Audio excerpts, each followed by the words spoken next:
When it comes to WrestleMania 32, Brock Lesnar is a big one. He is the beast. He is the guy in WWE. He is the guy that, as of right now, everyone is excited to see. No one wants to see Brock Lesnar versus Bo Dallas at WrestleMania 32. They want to see a match that means something, that WWE is getting their money's worth as of what they're paying Brock Lesnar to appear. Definitely Brock Lesnar staying with WWE instead of going to UFC when his contract ran up after WrestleMania 31 was a really big surprise to a lot of people. I thought he was leaving. I thought he would go take that one fight with UFC. Even if he got beat up and he got demolished, and his fighting skills weren't what they once were, he was going to get paid. He was going to get a huge payday. And maybe even after that, he would come back to WWE yet once again. But for him to stay and say that he is true to WWE and he believes that his fighting days are done, I'll take him.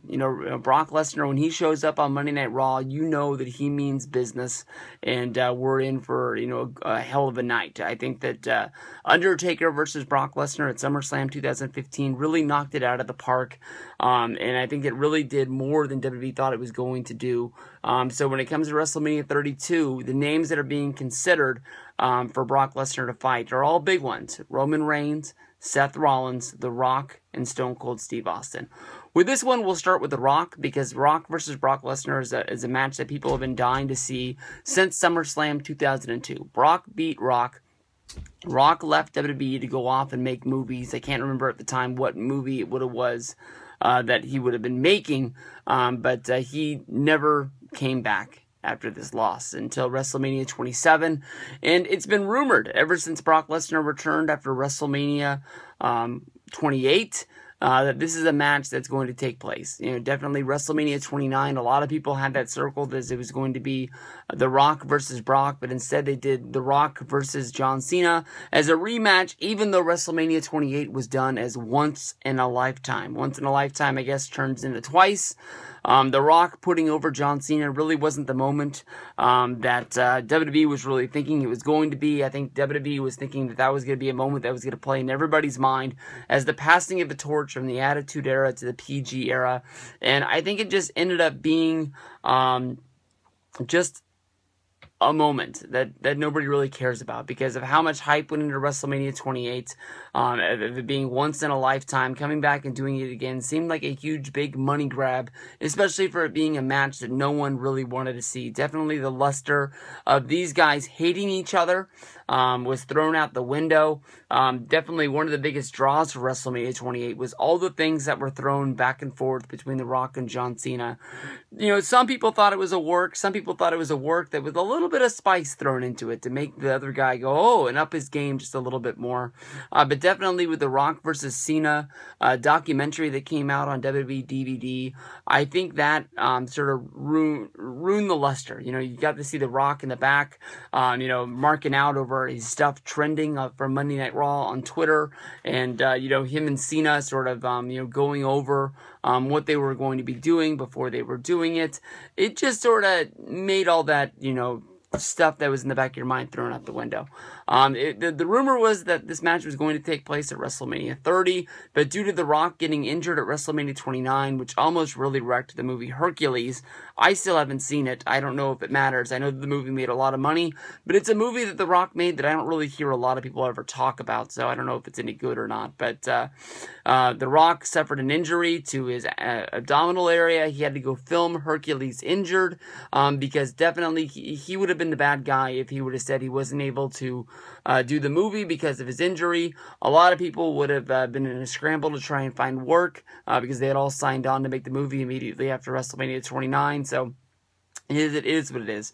The long stretching one for this one is Stone Cold Steve Austin. And I'm saying that basically this is a reach because, Austin hasn't been in a match since WrestleMania 19. We're coming up on WrestleMania 32. You do the math. Is he really going to want to do a match right now?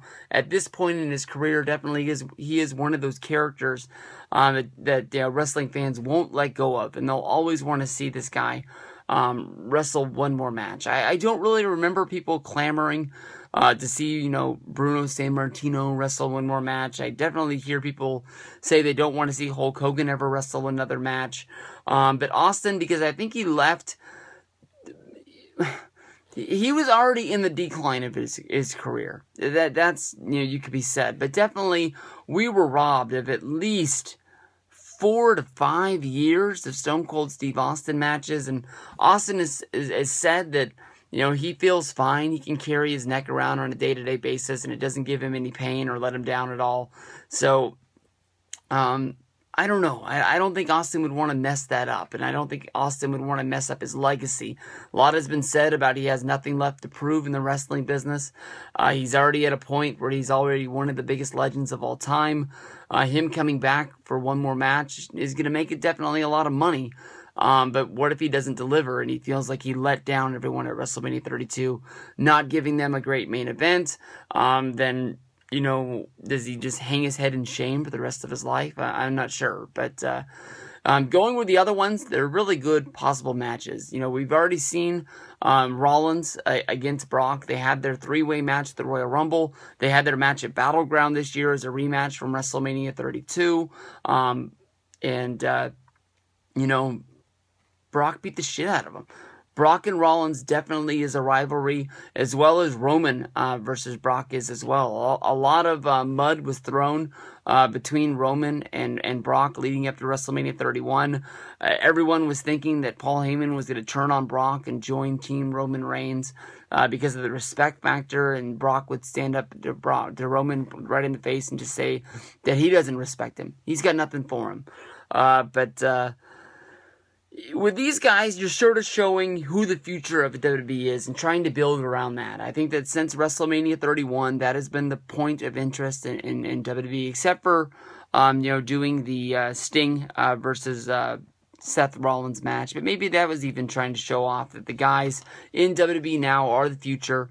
Let go of the past with Sting, and we'll see what's going to go down. I'm not quite sure about who I think is going to be Brock's opponent. Brock versus Roman would be a good match. Brock versus Rollins would be a great match. I definitely don't want to let go of Rock versus Brock or Austin versus Brock. They're definitely matches that I would want to see. I just would feel bad if they don't live up to the expectations of what they're supposed to be.